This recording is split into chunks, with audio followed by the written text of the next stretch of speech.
Hello students, good morning all of you. आज के इस लेक्चर में डिस्कस करेंगे 5.2 यानी डिफरेंशिएबिलिटी ऑफ द फंक्शन। उसमें जो है हमने किया था कॉन्टिन्यूटी यानी साम्यता क्या चीज़ होती है। कॉन्टिन्यूटी का हमने पूरी एक्सरसाइज को डिस्कस कर लिया है। आज हम डिस्कस करने जा रहे हैं डिफरेंशिएबिलिटी ऑफ द फंक्शन यानी फलन की अवकलनीयता। अवकलनीयता क्या चीज़ होती है, कैसे हम किसी फलन को अवकलन कह सकते हैं, मतलब अवकलन क्या चीज़ है। सबसे पहले तो हम ये समझेंगे कि अवकलन क्या चीज़ है। आज के इस वीडियो लेक्चर में हम ये समझेंगे कि अवकलन क्या होता है यानी डेरिवेटिव क्या होता है, डेरिवेटिव के फॉर्मूले क्या क्या हैं, फंक्शन के डेरिवेटिव क्या क्या होते हैं, इस लेक्चर में डिस्कस करेंगे। अगले लेक्चर में हम 5.2 एक्सरसाइज को कंटिन्यू करेंगे, उसको करेंगे, ठीक है। तो आज के इस लेक्चर में आप सबसे पहले समझेंगे व्हाट इज डेरिवेटिव यानी अवकलन क्या चीज़ है। देखिए, अवकलन यानी कि डेरिवेटिव, सबसे पहले समझे डेरिवेटिव क्या है, फिर आपको क्लियर होगा डिफरेंटिएशन क्या है यानी अवकलनीयता क्या है। देखो, अवकलन और अवकलनीयता दो चीज होता है, एक तो है डेरिवेटिव डेरिवेटिव और एक है आपका डिफरेंटिएशन। डिफरेंटिएशन बहुत से बच्चे इसको एक ही चीज समझते हैं, यानी कि एक तो होता है अवकलन और जो आपके चैप्टर में है लिखा हुआ वो है अवकलनीयता। तो सबसे पहले चीजें वो समझेंगे हम है क्या। सबसे पहले आपको समझ आएगा व्हाट इज डेरिवेटिव। डेरिवेटिव क्या चीज़ है, अवकलन क्या चीज़ है। फिर इधर देखेंगे कि डिफरेंटिएशन क्या चीज़ होती है। देखिए, अवकलन कहाँ पे यूज होता है, सबसे पहले आपको नॉर्मल लैंग्वेज में समझाएं। देखिए, आपने स्पीड का कॉन्सेप्ट समझा है, गति किसे कहते हैं। आपसे कोई पूछे कि आप कितने समय में, मान लो आप किसी रास्ते में हैं, आपसे कोई कहता है आप कितनी देर बाद घर पहुँच जाएंगे, तो इतना आसान नहीं है इसका आंसर करना। आपको आसान लग रहा होगा कि मैं बता दूंगा 5 मिनट में पहुंच जाऊंगा, 10 मिनट में पहुंच जाऊंगा। नहीं, ये कॉन्सेप्ट बहुत वाइड कॉन्सेप्ट है। कहाँ से कॉन्सेप्ट निकालता, इस कॉन्सेप्ट का आंसर देने के लिए आपको एक नई चीज़ से होकर गुजरना होगा। वो चीज़ होगी डिस्टेंस। यानी आपको ये समझना होगा कि आप हर एक सेकंड में कितना डिस्टेंस जा रहे हैं, तब जाके आप ये बता पाएंगे कि आप घर कितने समय बाद पहुंच जाएंगे।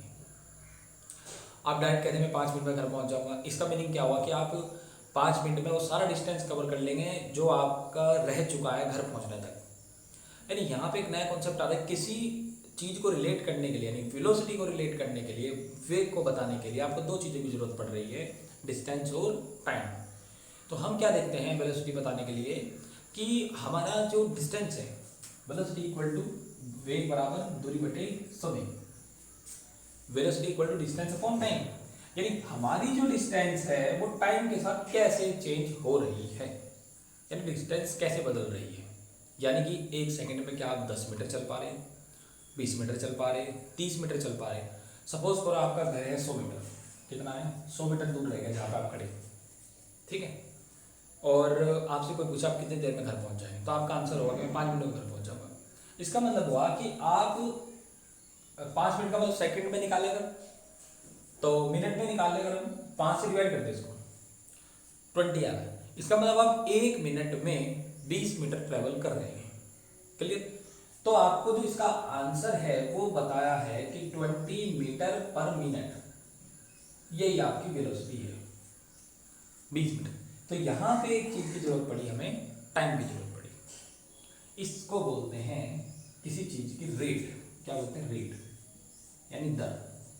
जब हम किसी चीज का बदलाव देखते हैं, बदलाव यानी वो चीज कैसे बदल रही है किसी दूसरी चीज के साथ, तो उसको बोलते हैं रेट यानी दर। यहाँ पे डिस्टेंस यानी दूरी कैसे बदल रही है किसके साथ, टाइम के साथ, तो वो दर है। किसकी दर है, डिस्टेंस की रेट है, रेट ऑफ डिस्टेंस। अब जब ये बढ़ती है, मान लो डिस्टेंस आपकी बढ़ रही है, आपकी रेट बढ़ रही है, तो पॉजिटिव रहेगी दोनों क्वांटिटी। अगर मान लो घट रही है तो नेगेटिव रहेगी। रेट का इस्तेमाल कई जगह होता है, जैसे आपने देखा हो रन रेट, मैच में भी होता है, रन रेट निकालते हैं। रन रेट पर ओवर से निकाला जाता है, भाई एक ओवर में इतने रन चाहिए, तो आपको क्या है रन का देख रहे हैं आप वहाँ पे ओवर के साथ, तो वहाँ पे भी रेट है। तो जहाँ जहाँ पर रेट आता है, वेरिएशन आता है, वहीं वहीं पर हमें किसकी जरूरत पड़ती है, डेरिवेटिव की जरूरत पड़ती है, रेट की जरूरत यानी कि डिफरेंटिएशन की जरूरत पड़ती है, अवकलन की जरूरत पड़ती है हमको। तो अवकलन जो है एक रोजमर्रा की जिंदगी से ही जुड़ा हुआ है। यानी सरल भाषा में अगर हम कहें कि किसी चीज का किसी दूसरी चीज के साथ परिवर्तन यानी चेंजेस, एक चीज का दूसरी चीज के साथ जो चेंज हो रहा है वही डेरिवेटिव है, वही क्या है, डेरिवेटिव है, वही अवकलन है। क्लियर होगी बात। जैसे आप एग्जांपल दे सकते हैं, डिस्टेंस का टाइम के साथ चेंज हो रहा है तो ये भी डेरिवेटिव है। किसका डेरिवेटिव है, डिस्टेंस का। डिस्टेंस यानी दूरी का अवकलन होगा।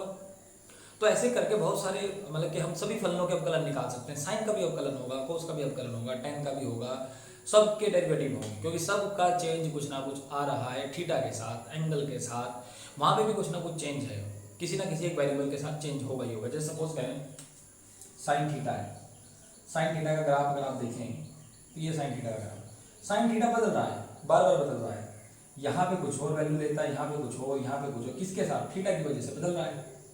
तो आप क्या कर रहे हैं, साइन को ऐसे कह सकते हैं कि जो इसका साइन का थीटा है इस पे इसकी वैल्यू डिपेंड कर रही है। थीटा अगर चेंज होगा तो साइन भी बदलता चला जाएगा। इसका मतलब साइन का डेरिवेटिव थीटा के रिस्पेक्ट में निकल सकता है, क्योंकि साइन बदलता है थीटा के साथ। तो जहां पे कोई चीज बदलेगी किसी दूसरी चीज के हिसाब से, वहां डेरिवेटिव का कॉन्सेप्ट लग जाता है, नहीं अवकलन लग जाता है। क्लियर। तो अब समझते हैं कि एक्चुअल में अवकलन को ग्राफिकली कैसे देख सकते हैं। हाँ खैर अवकलन तो आपने समझ लिया, चलो फिर आपको पहले समझाते हैं derivative as a function graphically. Graph से कैसे किसी फलन का अवकलन बता सकते हैं, क्या चीज होती है। देखिए सपोज करें ये कोई फलन है, ये ग्राफ है, किसी फंक्शन का ग्राफ है। मान लें यहां पर कोई पॉइंट लिया आपने और एक पॉइंट आपने लिया यहां पर। समझ करेंगे जरा बात को। ये पॉइंट आपका ए पॉइंट है, ये पॉइंट आपका बी पॉइंट है। इन दोनों पॉइंट को जोड़ने वाली जो लाइन है वो ये लाइन इन दोनों पॉइंट को जोड़ रही है, ये एंगल थीटा का। ये जो लाइन है, ये वाली लाइन, ये लाइन को नाम दे दिया आपने एम, एन लाइन दे दिया, एन या एल बोलो एल। ये एल लाइन है जो इन दोनों पॉइंट को जोड़ रही है। मान लीजिए आपके पास जो x की यहां से जो वैल्यू है x एक्सिस पर, वो इस कोऑर्डिनेट की, इसके जो वैल्यू कोऑर्डिनेट्स होंगे वो क्या होंगे, x की वैल्यू x है और दूसरी y होगी। लेकिन y को हम क्या मान लें, देखिए जैसे आपके पास x क्यूब दिया हुआ तो आप इसको मान ले y बराबर x क्यूब, मतलब y के बराबर, या आप इसको कह सकते हैं fx क्यों कह सकते हैं, क्योंकि इसमें केवल x आएगा तो ये वैल्यू होगी fx। अब ये जो पॉइंट है दूसरे वाला बी पॉइंट, ये थोड़ा सा इससे आगे है तो x से थोड़ा सा ज्यादा हो गए, तो मान ले पॉइंट x से कितना ज्यादा हुआ, h ज्यादा हुआ, x से कितना ज्यादा है h, और ये भी x पे, ये देखो अगर यहाँ x है तो फलन fx है। अब यहाँ पे x प्लस h है तो यहाँ पे फंक्शन क्या होगा, fx प्लस h। क्लियर।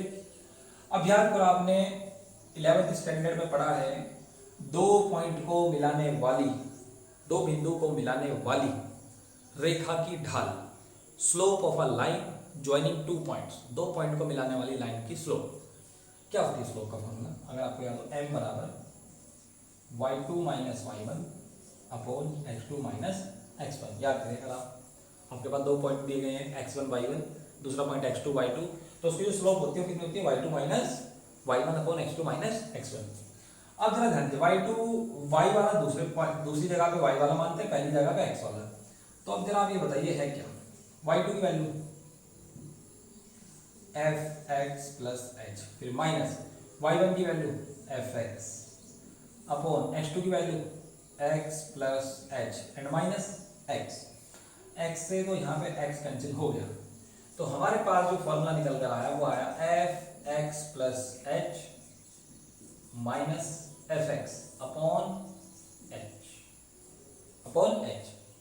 अब देखिए ये पॉइंट x डिस्टेंस पे था, ये पॉइंट h पे था, तो इसका मतलब ये गैप जो इनके बीच का ये कितना h है। अब मैं इस गैप को धीरे धीरे धीरे धीरे कम करने की कोशिश कर रहा हूँ, ये कम कर रहा हूँ मैं, इस पॉइंट को इसके नजदीक ला रहा हूँ। बी पॉइंट को मैं यहाँ मान लूँ पहले, फिर h कम हो जाएगा, यहाँ मान लूँ और कम हो जाएगा, यहाँ मान लूँ और कम हो जाएगा, यहाँ मान लूँ और कम हो जाएगा। मैं ये मानता हूँ कि बी पॉइंट ए पर आ गया, यानी कि बी जो है पॉइंट ए की तरफ बढ़ रहा है।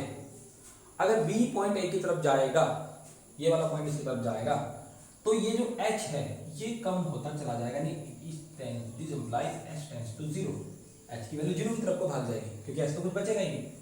तो अगर मैं इसमें लिमिट h टेंड्स टू 0 कर दूं तो ये फंक्शन की जो वैल्यू है कुछ इस तरह से आ जाएगी। और अगर आपको थोड़ा सा भी 11th स्टैंडर्ड का याद हो तो आपने ये चीज पढ़ी थी, इसको बोलते हैं फर्स्ट प्रिंसिपल, प्रथम सिद्धांत। आपको अगर याद हो, ये वो फॉर्मूला है जिससे हम किसी भी फंक्शन का फलन का डेरिवेटिव निकालते हैं, अवकलन निकालते हैं। वो ये फॉर्मूला है n equal to limit h tends to 0 f of x plus h minus F X upon h। इसको बोलते हैं फर्स्ट प्रिंसिपल, प्रथम सिद्धांत। सबसे पहले इसी फॉर्मूले से हमने डेरिवेटिव निकाला था। तो आप जरा ध्यान दीजिए, ये जो निकला है डेरिवेटिव, ये क्या है? m है, स्लोप, रेखा की लाइन की स्लोप यानी कि ढाल। अब डेरिवेटिव की जो वैल्यू है वो किसके बराबर है? Slope of a line. यानी कुल मिला के ऐसा हुआ कि जो डेरिवेटिव हम निकालते हैं वो है क्या?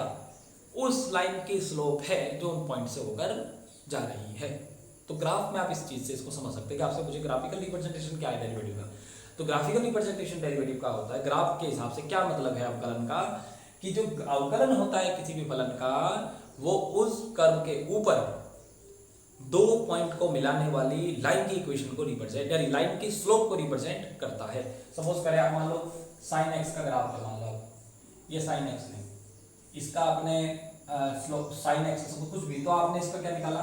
डेरिवेटिव निकाला, साइन का डेरिवेटिव निकाला। तो साइन का डेरिवेटिव मतलब है कि उसकी जो पॉइंट पर लाइन खींची गई है, जहां जहां आप डेरिवेटिव निकाले, यहाँ पे निकाल रहे, मान यहाँ पे निकाल रहे हैं, तो इस रेखा की ढाल कितनी है, m कितना है, स्लोप कितने, वही उसका अवकलन होगा, वही उसका क्या हुआ? अवकलन यानी डेरिवेटिव हुआ।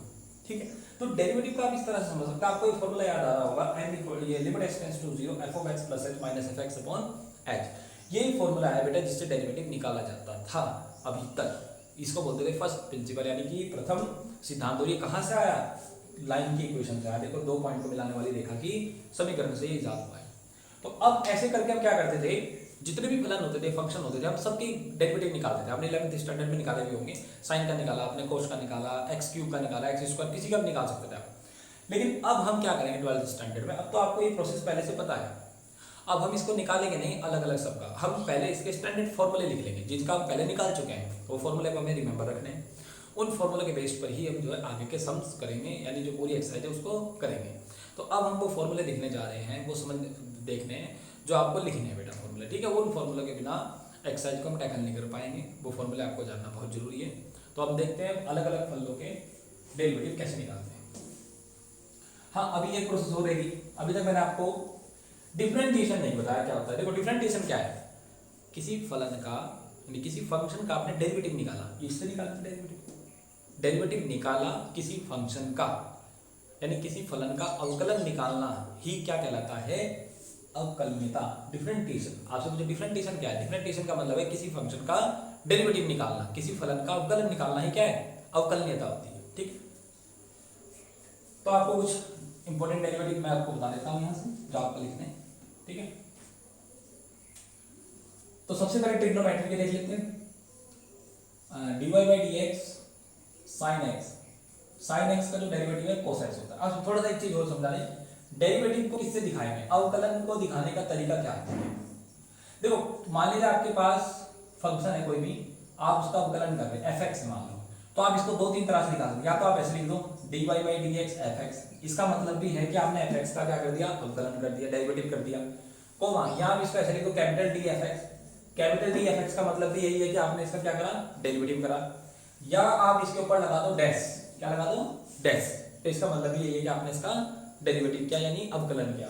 तो आपको ये चीजें ध्यान रखनी है कि अब डेरिवेटिव को दिखाने के तीन तरीके हैं। Normally dy by D x लिखो, या खाली d लिखो, या f डैश x लिखो। अगर खाली d लिखा है तब भी वही है, f डैश लिखा है तब भी वही है, dy बाई डी एक्स लिखा है तब भी इसका मीनिंग वही रहेगा जो पहले था। ठीक है, तो dy by D X sine x कितना होगा? cos x होता है। dy by D X cos x का डेरिवेटिव होता है माइनस साइन x। आपको सब डेरिवेटिव याद रखना है। dy by D X tan x का डेरिवेटिव होता है sec स्क्वायर x।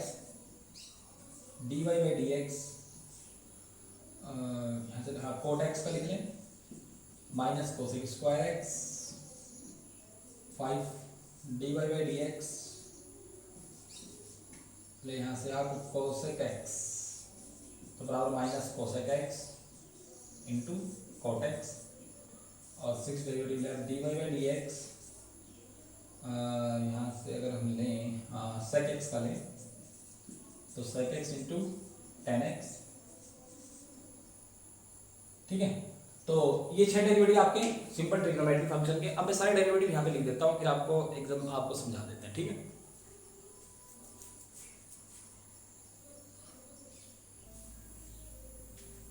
हाँ तो देखिए ये सभी डेरिवेटिव मैंने नोट कर दिए यहाँ पे। एक बार देखें, साइन का डेरिवेटिव कॉस होता है, कॉस को इधर शिफ्ट करें, साइन को इधर लगा दें तो कॉस का डेरिवेटिव क्या हो जाता है, साइन एक्स हो जाता है, माइनस साइन एक्स। टेन का डेरिवेटिव सेक स्क्वायर एक्स होता है, कोट का derivative minus cosec square x होता है। अब देखो यहाँ से एक हमें कोसेक का डेरिवेटिव चाहिए, किसका, कोसेक का। कोसेक को यहाँ लिख दो, वहाँ पे क्या बचा, माइनस कोसेक बचा, और कोट को इधर लिख दो बिठा के, तो लिख दिया। ऐसे सेक का निकाला, सेक को इधर लिख दो और टेन को इधर लिख दो, तो क्या बचेगा, सेक एक्स का derivative sec X into tan X. ये तो 6 डेरिवेटिव था आपके सिंपल ट्रिग्नोमेट्रिक फंक्शन के। अब है इनवर्स ट्रिग्नोमेट्रिक फंक्शन के derivative. dy by dx sin inverse x, sin inverse x बराबर 1/√1 minus x square. sin inverse का होता है 1/√1 माइनस x स्क्वायर। cos का सेम होता है, बस माइनस लगा लेते हैं, माइनस 1/, tan का डेरिवेटिव होता है 1/1 प्लस x स्क्वायर। cot का सेम होता है, बिल्कुल सेम, बस माइनस लगा दो। sec का होता है 1/x √x square minus 1। cosec का सेम होता है, बस माइनस लगा दो। यानी आपको इनवर्स वाले में 3 याद रखने, 3 आपको ऑटोमेटिक याद होंगे। फिर होता है log x, log x का डेरिवेटिव होता है 1/x, इसमें x 0 नहीं हो सकता यहाँ पे। dy बाय dx e की पावर x, e की पावर x बहुत अच्छा फंक्शन है, इसका डेरिवेटिव वही होता है जो फंक्शन है, e की पावर x का डेरिवेटिव e की पावर x ही होता है। x की पावर n, ये बहुत इंपॉर्टेंट फॉर्मूला है, x की पावर n, इसके बिना डेरिवेटिव नहीं चलता बिल्कुल भी। पावर अगर n है तो पावर का मल्टीप्लाई कर देते हैं पीछे, और एक पावर क्या कर देते हैं, कम, यानी nx power n minus 1। Under root X का डेरिवेटिव, वैसे तो आप इसको निकाल सकते हैं पर मैंने डायरेक्ट याद रखने के लिए, अंडर रूट एक्स का डेरिवेटिव होता है 1/2√x। इसको भी आपको ध्यान रखना है आगे के लिए, क्योंकि इसका बहुत जरूरत है आपको पड़ेगी, ठीक है। ये था आपका आज का डेरिवेटिव का कॉन्सेप्ट, ये सब फॉर्मूले आपको लर्न करने हैं, ठीक है। इसके बाद हम क्या करेंगे, नेक्स्ट लेक्चर में आपको क्वेश्चंस कराएंगे। आप क्या करेंगे, आज एक फॉर्मूले को सबको रिमेंबर याद करेंगे अच्छे से। याद करने के बाद आप कल जब सवाल करेंगे तो आपको मतलब एकदम अच्छे से सवाल समझ में आएंगे डेरिवेटिव के इस कॉन्सेप्ट में। अगर आपको कोई भी प्रॉब्लम है, कहीं पर भी आपको दिक्कत आ रही है समझने में, तो आप पूछ सकते हैं, ठीक है। तो मिलते हैं कल नई वीडियो में, तब तक के लिए बाय बाय।